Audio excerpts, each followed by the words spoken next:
तो मूवी की स्टार्टिंग में हम देखते हैं कपल जेम्स और उसकी वाइफ एम फास्टर को, और वो दोनों ही किसी फिक्शनल सी साइड कंट्री में यानी कि ली तोलका में वेकेशन मनाने आए थे। अभी कंट्री ही फिक्शनल है तो यहाँ की चीजें, रूल्स, फंक्शन और लोग थोड़े अजीब हैं और काफी अलग भी हो सकते हैं। अब वो लोग सुबह जागते हैं और बाहर ब्रेकफास्ट के लिए जाते हैं, और जेम्स को भूख नहीं थी तो वो यहाँ वहाँ पर घूमने लगता है। अब वो देखता है कि कोई लोकल आदमी जिसने एक मास्क पहना हुआ था वो यहाँ पर आए हुए टूरिस्ट को परेशान करता है और भाग भी जाता है। और तभी उसे एक लड़की मिलती है जिसका नाम गैबी होता है, जो कि उसको बताती है कि शायद वो आदमी यहाँ पर आए हुए टूरिस्ट को डराने आया होगा। खैर, अब थोड़ा आगे बढ़ने से पहले हम ली तोलका की बात कर लें, जो कि एक फिक्शनल कंट्री है जो कि सी साइड पर है, तो यहाँ पर टूरिज्म है, लेकिन यहाँ के लोग काफी गरीब हैं जिससे क्राइम रेट काफी ज्यादा है। और टूरिस्ट को यहाँ पर स्ट्रिक्ट हिदायत दी जाती है कि वो होटल कंपाउंड से बाहर न जाए कभी भी। यहाँ के रूल्स अलग है, ट्रेडिशन अलग है। और इससे पहले के एक सीन में हमने मैनेजर से यहाँ के लोकल किसी फेस्टिवल के बारे में सुना भी था, जो कि रेन आने से पहले होता है, क्योंकि फुल रेनी सीजन यहाँ पर टूरिज्म बंदे रहता है। साथ ही साथ यहाँ पर किसी तरह की एक एक्सक्लूसिव चीजें भी मिलती है, जैसे कि एक डिस्टॉर्टेड फेस वाला मास्क, जिसको यहाँ पर ये लोग इक्की मास्क बुलाते हैं।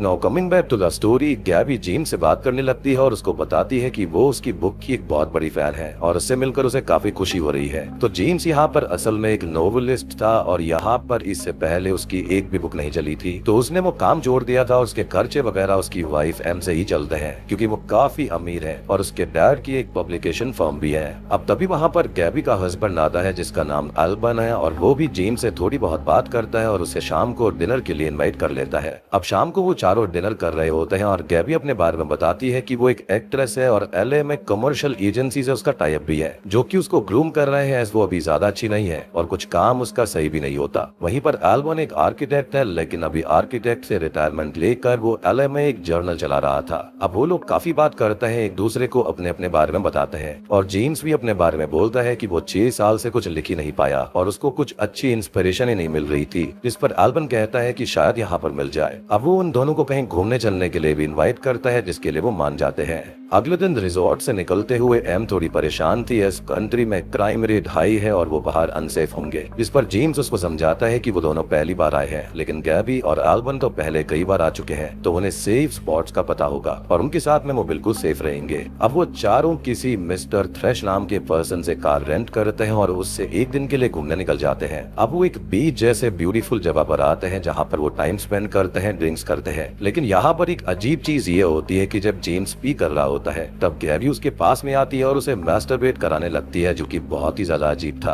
अब रात होने तक वो लोग पीते हैं, मस्ती करते हैं और रात होते ही वहाँ से निकल जाते हैं। और एल्बन काफी ड्रंक होता है तो जेम्स गाड़ी चलाने लगता है। अब वो लोग थोड़ी दूर जाते हैं कि कार की जो हेडलैम्प होती है वो डिस्टर्ब होने लगती है और जेम्स उसमें उलझ जाता है, जिससे रोड से उसका ध्यान हट जाता है और वो एक आदमी को हिट कर देता है, जो कि मौके पर ही खत्म हो जाता है। अब वो और एम काफी ज्यादा परेशान हो जाते हैं और एम पुलिस बुलाने की बात करती है, लेकिन गैबी बोलती है कि यहाँ पर पुलिस रूल्स भी अच्छे नहीं है, यहाँ पर मौत की सजा दी जाती है। ऊपर से पुलिस उन दोनों को स्टेशन तो ले जाएगी, लेकिन एम को असॉल्ट करके उसकी बॉडी भी यहीं पर फेंक देगी और उनको अभी यहाँ से निकलना चाहिए। अब वो लोग वहाँ से निकलकर होटल आ जाते हैं और सो जाते हैं। अब अगले दिन जेम्स के होटल रूम का दरवाजा तेज तेज से बैम होने लगता है, जिसे वो ओपन करता है तो बाहर पुलिस वाले खड़े हुए थे, जो कि उसे और एम को पकड़कर अपने साथ पुलिस स्टेशन ले जाते हैं। वहाँ पर एम को अलग भेज दिया जाता है और जेम्स को अलग एक रूम में लाकर छोड़ दिया जाता है, जहाँ पर उससे आकर डिटेक्टिव थ्रेश मिलता है और वो सबसे पहले तो ये बताता है कि जेम्स ने आखिरी नाइट एक आदमी को उड़ा दिया है, जो कि एक फार्मर था, और अब उसको यहाँ पर सजा मिलेगी, वो भी डेथ पेनल्टी, जिसके अंदर यहाँ का एक रूल है कि अगर किसी फैमिली से कोई पर्सन खत्म होता है तो उसका बड़ा बेटा अक्यूज्ड को जान से मार देता है सजा के तौर पर, वो भी सबके सामने, और ये मरने वाले के ऑनर के तौर पर किया जाता है।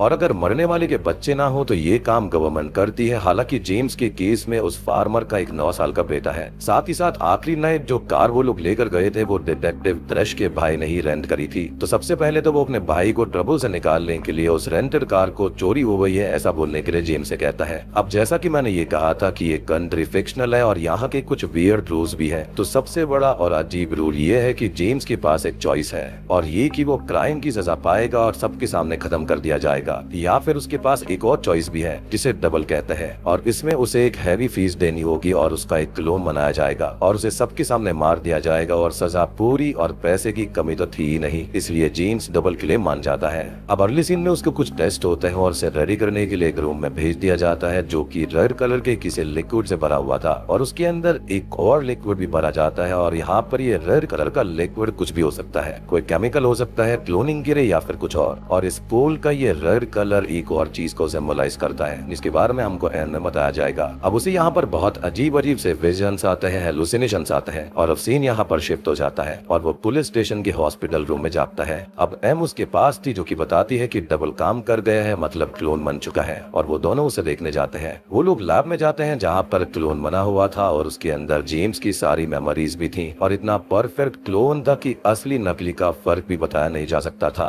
खैर अब कुछ ही देर के बाद में उस क्लोन को फार्मर की फैमिली के सामने एक छोटे से शहर में बांध दिया जाता है और अब उस फार्मर का बेटा आकर उसे अंगिनल स्टैब करके जान से मार देता है और जेम्स की सजा पूरी हो जाती है। लेकिन ये सब देखते हुए उसके चेहरे पर एक स्माइल थी जो कि अच्छी वाइब तो जरा भी नहीं दे रही थी। अब सजा पूरी होने के बाद में डिटेक्टिव थ्रेश जेम्स को एक उसके क्लोन की एश देते हैं जिसे वो एज अ निशानी अपने पास रख ले। अब वो दोनों होटल रूम में जाते हैं और हम काफी ज्यादा परेशान हो गई थी, तो यहाँ पर वो जल्दी से जल्दी जाने की बात करती है और जेम्स भी उसके साथ पैकिंग कराने लगता है। लेकिन वो बीच में बोलता है कि उसका पासपोर्ट नहीं मिल रहा और बिना पासपोर्ट के वो यहाँ से नहीं जा सकते थे। अब वो दोनों सोने लगते हैं और बहुत ज्यादा परेशान थे, जिसको वो समझाता है और बोलता है कि अगर वो चाहे तो यहाँ से जा सकती है। हालांकि वो इसके लिए और बिना जेम्स के जाने के तैयार नहीं थी। अब उन लोगों का स्टे खत्म होने वाला था तो जेम्स रिसेप्शन पर जाकर रूम बुकिंग्स बढ़वा लेता है और अब उसे यहाँ पर गैबी मिलती है जो कि उससे बात करने लगती है और सॉरी बोलती है। वो उसे ड्रिंक पर ले जाती है और समझाती है कि उसके साथ भी ऐसा हो चुका है जब वो पहली बार एल्बन के साथ यहाँ पर आई थी और एल्बन को एक रिजॉर्ट में इन्फिनिटी पूल बनाने का काम मिला था और वो उसे डिजाइन करता है, लेकिन एक्सीडेंट में 2 लोग मारे जाते हैं और उसे सजा हो जाती है। तब उन लोगों को पहली बार इस डबल स्किन के बारे में पता चला था।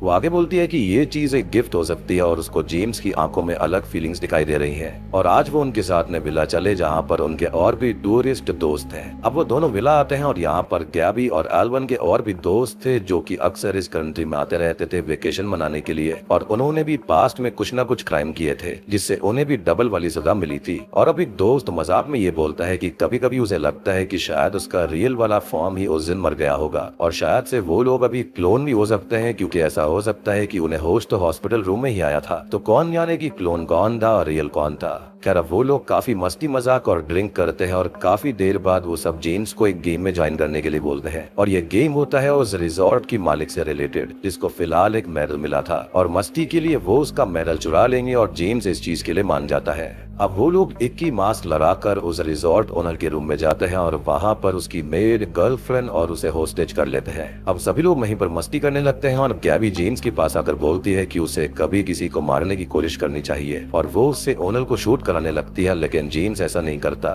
और वो खुद को रोक लेता है। अब यहाँ पर एक सिक्योरिटी पर्सन छुपा हुआ था और वो लोगों पर गोलियां चलाने लगता है और रिटर्न में गैबी भी शूट करने लगती है जिससे ओनर, उसकी गर्लफ्रेंड, मेड और सिक्योरिटी पर्सन मारे जाते हैं और साथ ही साथ एल्बन के पैर में भी गोली लग जाती है। अब वो लोग एल्बन को लेकर रात को ही जेम्स के होटल रूम में आते हैं और होटल में आज बॉलीवुड डांस प्रोग्राम था, तो सभी गेस्ट बाहर थे जिससे कि पैनिक नहीं मचता, लेकिन रूम के अंदर एम थी और वो ये देखकर बहुत परेशान हो जाती है जिसको जेम्स संभालने की कोशिश करता है। खैर अगले सीन में उन लोगों को पुलिस पकड़ लेती है, लेकिन डबल वाला रास्ता उनके पास था तो उनको कोई भी टेंशन नहीं होती और ऐसे में तो पैसे फेंको और कुछ भी करो वाली बात आ जाती है और ये मेंटलिटी उन सब के अंदर आ चुकी थी और जेम्स के अंदर आती जा रही थी। अब उन सब के क्लोन्स को ग्रुप में मार दिया जाता है पुलिस के द्वारा और वो लोग आराम से फ्री हो जाते हैं, यानी कि पैसे फेंको, क्लोन मनवाओ और खुद को बचा लो। अब जेम्स होटल आता है तो एम बहुत ज्यादा डरी हुई थी और परेशान थी और यहाँ से जाने के लिए तैयार थी, लेकिन जेम्स कहता है कि उसका तो पासपोर्ट ही नहीं मिल रहा, जिस पर वो कहती है कि वो यहाँ पर रुक जाए और वो जा रही है। वैसे भी अब जेम्स उसे बदला सा लगने लगा था। अब एम के जाने के बाद में वो बीच पर बैठा हुआ था और गैबी उसके पास में आती है, उससे बात करने लगती है और थ्रू आउट वो उसके करीब आती जा रही थी और ये बोलती है कि एम वैसे भी जेम्स के लायक नहीं लगती और उसे उसके साथ नहीं रहना चाहिए। अब वो उसको किस करने लगती है और मैं रूम में ले जाती है जहाँ पर वो उसे एक ड्रग दिखाती है जो कि यहाँ की एक लोकल ड्रग थी जिससे हेलुसिनेशंस होते थे और उसको स्मोक कराने के बाद में वो दोनों इंटीमेट होने लगते हैं और नशे में जेम्स को अलग अलग भयानक और काफी वियर्ड से हेलुसिनेशंस भी आ रहे थे। अब अगले सीन में वो सभी लोग ब्रेकफास्ट टेबल पर बैठे हुए थे और पूरा ग्रुप ही यहाँ के लोगों को बुली कर रहा था, इवन जेम्स को भी, क्योंकि वो नशे में भी था और धीरे धीरे इविल हो रहा था। अब एल्बन के एक फ्रेंड की पहचान यहाँ की हाई कमीशन में थी, जहाँ से वो उसका दूसरा पासपोर्ट निकलवा सकता था, लेकिन ये बोलता है कि पासपोर्ट निकलवाने की प्रोसेस के बीच में डिटेक्टिव थ्रेश आ रहा है, तो उनको यहाँ पर डिटेक्टिव थ्रेश को रास्ते से हटा देना चाहिए, क्योंकि वो लोग उससे बदला लेना चाहते थे। वो उनको ये कहता है कि वो उनको माफ तो कर देता है, लेकिन उनसे पैसे लेकर इस कंट्री के लिए कमा भी रहा था। हालांकि रूल्स के हिसाब से वो गलत नहीं था और क्राइम्स इंसान को वैसे भी नहीं करने चाहिए, चाहे सजा मिले या फिर नहीं। लेकिन मूवी तो यही दिखाना चाहती है, जब इंसान की मस्ती के लिए किसी को मारना आसान हो जाएगा और सिविलाइज सोसाइटी में जब सजा खत्म हो जाएगी तो लोग लिटरली एक दूसरे का खून पीने उतर जाएंगे, और जो सामने से अच्छे बनते हैं वो अपनों को छोटी से छोटी चीज, इवन वर्स्ट मस्ती के लिए मार देंगे और पैसे देकर बच जाएंगे। खैर, अब वो लोग डिटेक्टिव थ्रेश को किडनैप करते हैं और जेम्स बाहर नजर रखने लगता है। अब कुछ ही देर के बाद में वो आते हैं और अब डिटेक्टिव थ्रेश को फीस कवर करके घर लाया जाता है और जेम्स बहुत ज्यादा ड्रग कर लेता है और नाचते हुए, मस्ती करते हुए, हंसते हुए डिटेक्टिव थ्रेश को पीटने लगता है। बहुत बुरी तरह से पीटता है और उस पर पी तक कर देता है। साथ ही साथ कुछ और लोग भी ऐसा ही करते हैं, लेकिन अब गैबी डिटेक्टिव थ्रेश का फेस मास्क हटाती है और वो थ्रेश नहीं था बल्कि जेम्स का ही एक और क्लोन था, जिसे वो लोग उसे चुराने मस्ती मजाक करने लाए थे। और ये देखकर वो बहुत परेशान हो जाता है। मीन्स जो अभी किसी और को मार रहा था, ह्यूमिलेट कर रहा था, नाच रहा था, मस्ती कर रहा था, वो उस पीटने वाले की जगह अपने क्लोन को देखकर भी परेशान हो गया था और वॉशरूम में जाकर छिप गया। अब गैबी आकर उसे समझाने की कोशिश करती है कि ये सिर्फ एक मजाक था और उन लोगों ने थ्रेश को पैसे देकर उसका एक और क्लोन ले लिया था। और शायद से अब जेम्स यहाँ पर नाराज तो ना रहे, लेकिन वो बहुत ही ज्यादा परेशान हो गया था और कहीं ना कहीं उसका दिमाग सही चलने लगा था। और वो अपने होटल रूम आता है, अपना पासपोर्ट निकालता है जिसे उसने खुद ही छुपा रखा था, जी हाँ, जिससे कि वो यहाँ पर रुक पाए और अपनी इविलनेस वाले एंजॉयमेंट कर पाए, यानी कि उसने अपनी वाइफ तक से झूठ बोला। खैर, वो चुपचाप एयरपोर्ट के लिए निकल जाता है, लेकिन रास्ते में गैबी का ग्रुप बस रोक लेता है और वो गन पॉइंट पर उसे बाहर बुलाने लगते हैं। अब इनको डबल वाली चीज के बारे में पता था, तो वहाँ पर कोई सजा नहीं थी, कोई डर नहीं था, किसी को भी मारो, कुछ भी करो, और मजबूरी में जेम्स को बस से उतरना पड़ता है। अब वो लोग उसे पैदल चला कर ले जा रहे होते हैं और गैबी मस्ती से ड्रिंक करती है, खाती पीती है, उसका मजाक उड़ाती है, यानी कि उसके साथ ने इंटीमेट हुई, उसके साथ मस्ती करी और उसका ही मजाक उड़ा रही थी। खैर, वो रिवील करती है कि वो उसकी कोई फैन वगैरह नहीं है, इवन उसने वो घटिया बुक पढ़ी तक नहीं है। वो तो अपने लिए हर बार की तरह कोई बकरा ढूंढ रही थी और उसे जेम्स मिल गया, जिसके साथ में वो डबल वाला खेल खेलने वाली थी, लेकिन वो खुद पहले ही उस फार्मर को हिट करके फंस गया। मीन्स गैबी और उसका ग्रुप यहाँ पर हमेशा आते हैं, भोले भाले लोगों को पकड़ते हैं, उनके साथ खेलते हैं, उनसे लोगों को मरवाते हैं, उन्हें मारते हैं और सजा के तौर पर डबल तो है ही, तो वो आराम से हंसते खेलते चले भी जाते हैं। यानी कि गैबी और उसके ग्रुप का ये पहले से ही प्लान होता है और वो हमेशा ही ऐसा करते रहते हैं। असल में इन लोगों ने इस चीज को अपनी एंजॉयमेंट बना ली थी।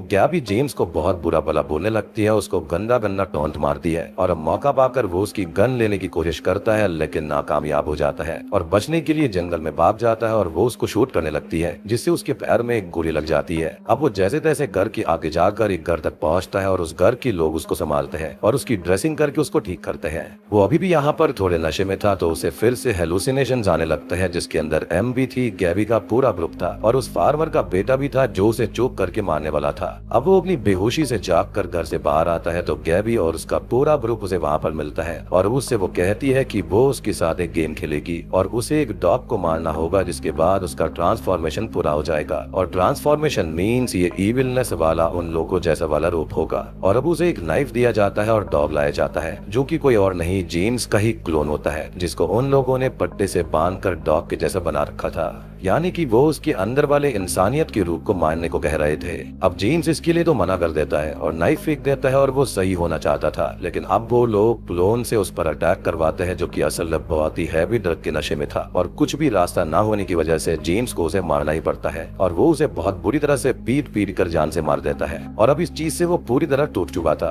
अब गैबी उसके पास में आती है, उसे संभालती है और एक बहुत ही घिनौनी चीज करती है। वो एज अ रिवॉर्ड अपने चेस्ट पर उस क्लोन का ब्लड लगाकर जेम्स को ब्रेस्ट फीडिंग कराने लगती है। अब अगला दिन होता है, सबके वेकेशंस खत्म हो गए थे और रेनी सीजन भी आ गया था, तो सभी लोग वापस जाने लगते हैं और सब लोग एकदम नॉर्मल थे, जैसे कुछ हुआ ही नहीं, कोई बड़ी चीज नहीं हुई, जो कि उनकी इवननेस और मेंटलिटी को दर्शाता है कि वो लोग अब किस हद तक पागल हो चुके थे। अब सभी लोग एयरपोर्ट पर आते हैं। गैबी नॉर्मली जेम्स से बाय करती है और एल्बन के साथ अपने घर के लिए निकल जाती है, यानी कि उसका हस्बैंड भी जानता था ये सारी चीजें गैबी कर रही थी, लेकिन स्टिल वो बिल्कुल नॉर्मल था, यानी कि उनके लिए वेकेशन खाली मजे थे, यानी कि बिल्कुल एक ड्रीम जैसे कि वो कभी हुए ही नहीं थे। अब जेम्स एयरपोर्ट पर बैठा हुआ था और बैठा ही रहता है, जिसकी फ्लाइट भी चली जाती है और आखिरी सीन में हम उसे रिजॉर्ट के पास बारिश में बैठा हुआ देखते हैं, यानी कि वो वापस जा ही नहीं पाया था, वो इतना ज्यादा ग्रेटी था। ये मूवी यहीं पर खत्म हो जाती है। तो दोस्तों ये थी इन्फिनिटी पूल की कहानी, यानी कि यहाँ पर एक बार अगर किसी आप क्लोन बन गया, उसकी यहाँ पर टेस्ट वगैरह हो गए, तो उसके इन्फिनाइट यहाँ पर बहुत सारे क्लोन्स बनाए जा सकते हैं। डबल वाली चीज यहाँ पर चलती रहती है, तो ये बिल्कुल इन्फिनाइट है।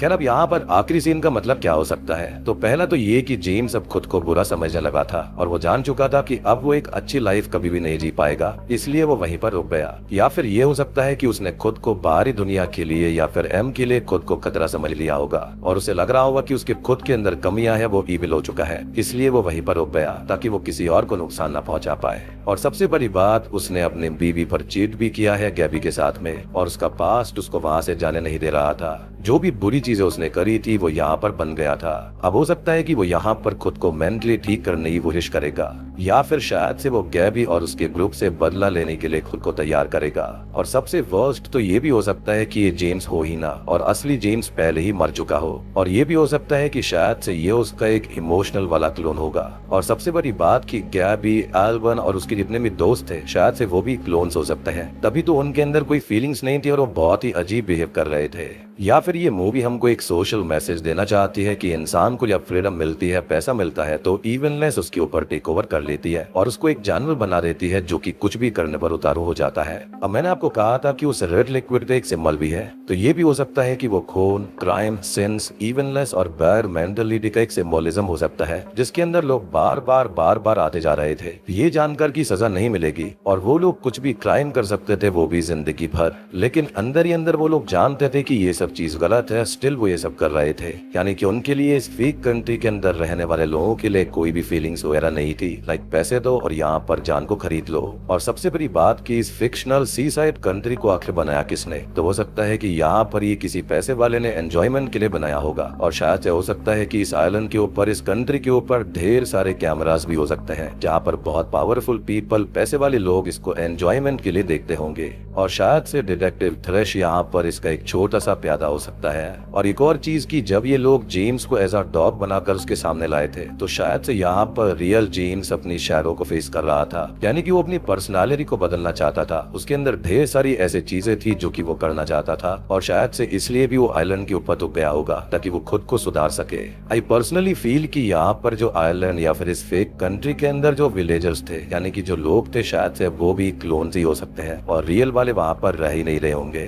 तभी तो वहाँ पर किसी को कोई फर्क नहीं पड़ता था। और बात रही इक्की मास्क के बारे में, मैं जानता हूँ कि आपको इस मास्क का अजीब सा फंडा समझ में नहीं आया होगा, तो मेरे पास इससे रिलेटेड भी एक थ्योरी है। तो हो सकता है कि इन्फिनिटी पूल के अंदर जब क्लोन ना बना हो या फिर जो क्लोन खराब हो गया होगा, उसको ये सिंबलाइज करता होगा, एक ऐसा मास्क या फिर एक ऐसा क्लोन जो कि किसी को भी रिप्रेजेंट नहीं करता है। या फिर ये हो सकता है कि ये सारी चीजें एक इमेजिनेशन होगी जो कि जेम्स यहाँ पर सोच रहा होगा, क्योंकि यहाँ पर जो एंडिंग है वो बिल्कुल ओपन है, यहाँ पर आप कुछ भी इंटरप्रिटेट कर सकते हो। तो दोस्तों ये थी इन्फिनिटी पूल की कहानी। उम्मीद करता हूँ कि आपको ये थ्योरीज वगैरह पसंद आई होंगी। पसंद आई है तो वीडियो को लाइक कर देना, चैनल के ऊपर नए हैं तो सब्सक्राइब कर लीजिए।